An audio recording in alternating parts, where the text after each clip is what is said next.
Ladies and gentlemen, you know the drill. UEFA Champions League quarter final, second leg, মঙ্গলবারে দুটো match দেখে নেব preview and prediction. বার্সেলোনার সমর্থকরা জোসেফ মারিয়া মিঙ্গেলের নামটা একটু ভালো মতো তার চেনা থাকার কথা। তিনি একজন ফুটবল এজেন্ট, স্কাউটও ছিলেন, ফুটবলও খেলেছেন। বার্সেলোনায় দিয়েগো মারাদোনাকে আনার ব্যাপারে তার সবচেয়ে বড় ভূমিকা ছিল এবং আরও বড় ভূমিকা ছিল লিওনেল মেসিকে স্কাউট করার ব্যাপারে এবং তাকে বার্সেলোনায় নিয়ে আসার ব্যাপারে। যখন কার্লেস রেশাক ওই ন্যাপকিনটাতে, ঐতিহাসিক ন্যাপকিনে সাইন করেছেন, তিনি আস স্পোর্টকে একটা ইন্টারভিউতে তিনি বলছেন যে এই সময়ের মতো বার্সেলোনা ভক্ত হওয়ার এর চেয়ে ভালো সময় আর হয় না। পেছনে অনেকগুলো দুঃসহ স্মৃতি বার্সেলোনা পিছনে ফেলে এসছে। সেই দুঃসহ স্মৃতি পেছনে ফেলে আসার পর এই 2024-25 সালে হান্সি ফ্লিক একজন বাভারিয়ানের নেতৃত্বে বার্সেলোনা আর gunning for an unprecedented treble. এই মৌসুমে এখনকার সময় পর্যন্ত 2025 সাল শুরু হওয়ার পর বার্সেলোনা 24টা ম্যাচ আনবিটেন।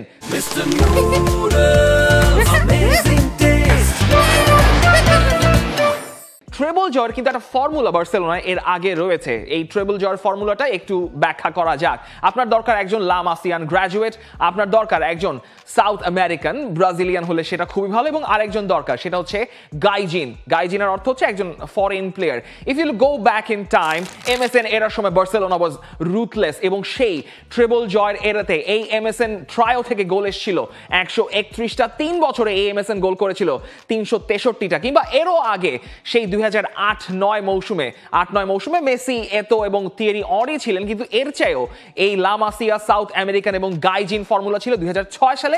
যদিও ফাইনাল ম্যাচটা মেসি খেলেনি, তবে দিস ফর্মুলা ওয়ার্কস। এবং বর্তমানের এই বার্সেলোনা ফ্রন্ট ট্রায়ো বা ট্রায়ামভিরেট, লামিন ইয়ামাল, রাফিনিয়া এবং লেভানডফস্কি আর ডুইং ওয়ান্ডার্স। এটাকে আপনি YLR বা YRL যেই উপাধি দিতে চান না কেন দিতে পারেন, কিন্তু এই রাফিনিয়া যিনি একটা ব্যালন ড'র মৌসুম পার করছেন, 28টা গোল তার কাছ থেকে। লেভানডফস্কি হ্যাজ স্কোরড 40 গোলস এবং তার বয়স 36। Lamine Yamal has scored 14 goals and he is আইং for Dortmund.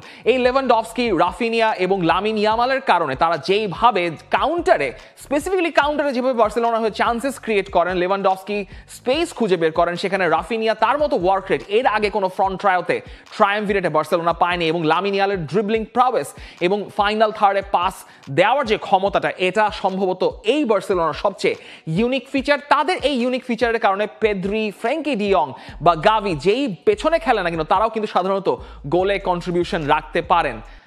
But this is champions লিগের এর আগের সময়গুলোতে বার্সেলোনার একটা ভূত বার্সেলোনাকে তাড়া করে ফিরবে। রোমাকে প্রথম লেগে হারিয়ে আসার পর তারপর রোমার ঘরের মাঠে when Roma rose from the ashes, আপনি বলতে পারেন বার্সেলোনা লিভারপুলকে যখন 3-0 গোলে হারিয়েছিল সেমিফাইনালে, তারপর একটা কর্নার টেকেন কুইকলি 4-0 গোলের একটা হার, কিংবা ঠিক আগের মৌসুমে জাভির অধীনে প্রথম লেগে 2-3 গোলে পারিজিয়ানদের ঘরের মাঠে হারিয়ে এসে মনজুইকে 4-1 গোলে হেরে যাওয়া। যখনই বার্সেলোনার সামনে এই ইউরোপিয়ান রাউন্ডে কোয়ালিফিকেশনের ব্যাপার এসছে, বার্সেলোনাকে ভূত তাড়া করে ফেলেছে। সেই ভূতটা এবার হান্সি ফ্লিককেও তাড়া করে ফিরতে পারে। একটা কনসার্নের জায়গা, আলেহান্দ্রো বালদে সম্ভবত বেশ একটা লম্বা সময়ের জন্য হ্যামস্ট্রিং ইনজুরিতে বাদ পড়ে গেছেন, তবে জেরার্ডো মার্তিনে তার ভরসা রয়েছে। একমাত্র জেরার্ডো মার্তিন ইনক্লুডেড হয়েছেন ডর্টমুন্ডের ফ্লাইটে, এবং ডর্টমুন্ডকে যখন বার্সেলোনা ফেস করতে হচ্ছে, বার্সেলোনা অলরেডি 1+ সেমিফাইনালে দিয়ে ফেলেছে। যদিও হান্সি ফ্লিক সেটা স্বীকার করতে চাচ্ছে না। তার প্রেস কনফারেন্সে বলেছেন এখনো ডর্টমুন্ডের মাঠে ম্যাজিক্যাল কিছু হতে পারে ডর্টমুন্ডের জন্য, এবং ওয়েস্টফালেন স্টাডিয়ন ডর্টমুন্ডের জন্য কত ম্যাজিক্যাল নাইট ইউরোপিয়ান রাতে উপহার দিয়েছে সেটা আপনার আলাদা করে বলতে হবে না। তবে হান্সি ফ্লিক একটু হাম্বল ভাবেই কথা বলছেন, কারণ বরুসিয়া ডর্টমুন্ডের এগেইনস্টে হান্সি ফ্লিক এই নিয়ে তার 8ম সাক্ষাৎ হতে যাচ্ছে। এর আগে 7টা সাক্ষাতের প্রত্যেকটা ম্যাচই তিনি জিতেছেন।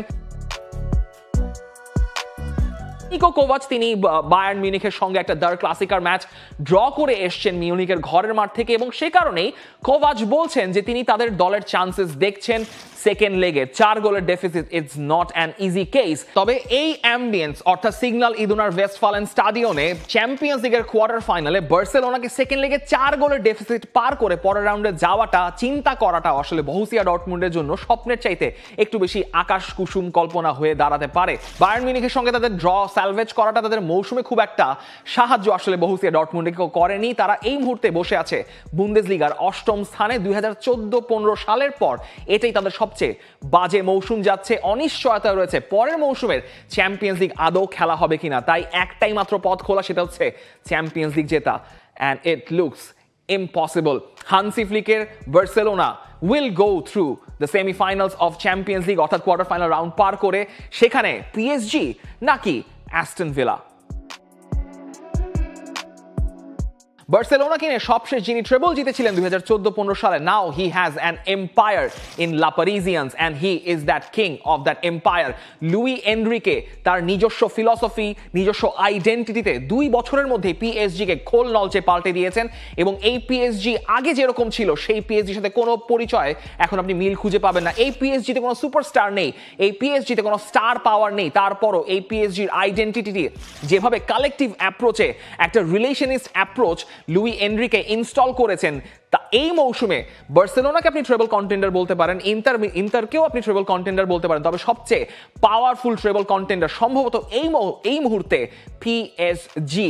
তারা ট্রেবলের জন্য লড়ছে এবং তাদেরও ওই মানে একটা ট্রায়ও তো দরকার পড়ে ট্রেবল যাওয়ার জন্য। সেরকম একটা ট্রায়ও কিংবা আরো বাড়তি করে বললে 5 জন ফ্রন্ট ফরওয়ার্ড লাইন পিএসজি রয়েছে। উসমান দেমবেলে তার ক্যারিয়ারের সবচেয়ে সেরা মৌসুমটা এই সময় পার করছেন এই 27 বছর বয়সে এসে, যখন তার গোল ট্যালিটা এই মুহূর্তে 32টা। দেসিরে দুয়ো, যাকে বলা হচ্ছে পিএসজির নতুন নেইমার, তাকে রেখে বারকোলাকে খেলাবেন নাকি দুয়েকে খেলাতে হবে?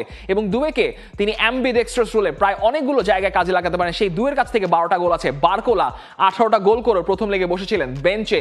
কভারাজকেলিয়া আসছেন এই নতুন ট্রায়োটাকে রিইনভিগোরেট করতে, তার গোল আছে 4টা। আর গনজালো রামোস, যাকে বেঞ্চ প্লেয়ার থেকে সাবস্টিটিউট হয়ে পরে মাঠে নামতে হয়, তারও গোল সংখ্যা 14টা। ইন টোটাল 80টা গোল পিএসজির ফ্রন্ট লাইন থেকে এসছে। এবং সম্ভবত পিএসজির ট্রায়োটাকে আপনি এক্সটেন্ড করতে পারেন তাদের মিডফিল্ডকেও।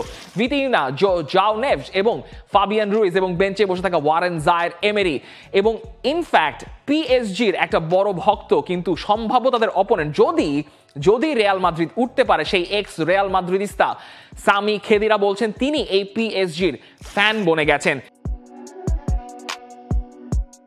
তবে 3-1 গোলে জিতে আসার পর সেকেন্ড লেগে লুই এনরিকে ফেস করতে হচ্ছে ভিলা পার্কে ইউরোপিয়ান স্পেশালিস্ট উনাই এমিরির অ্যাস্টন ভিলাকে, যে এই উনাই এমিরির সিভিতে অলরেডি টানা 3 বার সেভিয়ার হয়ে ইউরোপা লিগ জেতার এক্সপিরিয়েন্স আছে। তার এক্সপিরিয়েন্স আছে এরকম ক্রাঞ্চ কোয়ার্টার ফাইনাল ম্যাচে বায়ার্ন মিউনিখকে, সেই পিক বায়ার্ন মিউনিখকে হারিয়ে আসার ভিয়ারিয়ালের হয়ে, এবং একই সঙ্গে ইন্টারকে ফাইনালে হারিয়ে দেওয়ার রেকর্ডও কিন্তু এই উনাই এমিরির সামনে রয়েছে।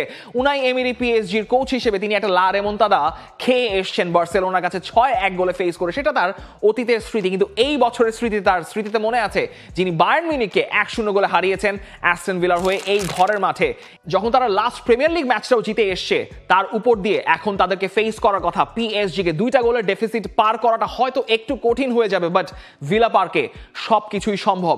1982-83 সালের পর প্রথমবার আবারও কোয়ার্টার ফাইনালের ম্যাচ বসছে এই ভিলা পার্ক বার্মিংহামে, যেখানে অ্যাস্টন ভিলা তাদের মার্কাস রাশফোর্ড, আসেনসিও, ডনিয়েল মালেন এবং একই সঙ্গে তাদের কোল্ড সেলিব্রেশনের মর্গান রজার্সের উপর ভরসা করতে চাইবেন। পিএসজির ঘরের মাঠ থেকে একটা দুঃসহ স্মৃতি নিয়ে ফিরেছেন দিবু মার্টিনেস, কিন্তু সেটাকে আরো দ্বিগুণ ভাবে ফিরিয়ে দেওয়ার জন্য তিনি প্রস্তুত আছেন ভিলা পার্কের বার্মিংহামের ঘরের মাঠে। পিএসজি এবং উল্টা করে বলার কথা অ্যাস্টন ভিলা এবং পিএসজির সেকেন্ড লেগটা প্রেডিক্ট করাটা তাই একটু মুশকিল। পিএসজিকে আপনি খানিকটা এগিয়ে রাখতে চাইবেন, তবে ম্যাচটা পেনাল্টি শুট আউটে গেলে কি হতে পারে তা আপনার ভালো করে জানা, এবং সেটাই মনে হচ্ছে এই ম্যাচটা পেনাল্টি শুট আউটে গেলে চলে যেতে পারে। তবে পিএসজি যদি এই রাউন্ড পার করে যায়, তাদের সেমিফাইনাল এবং একই সঙ্গে ফাইনালে যাওয়া হয়তো কেউ আটকাতে পারবে না, যদি তাদের পক্ষে রিয়াল মাদ্রিদ কিংবা আর্সেনালও পরে। এই ম্যাচটার প্রেডিকশনের ভারটা আপনাদের উপরে ছেড়ে দিচ্ছি যে অ্যাস্টন ভিলা এবং পিএসজির ম্যাচে কে উঠে যাবে পার করে সেমিফাইনালে।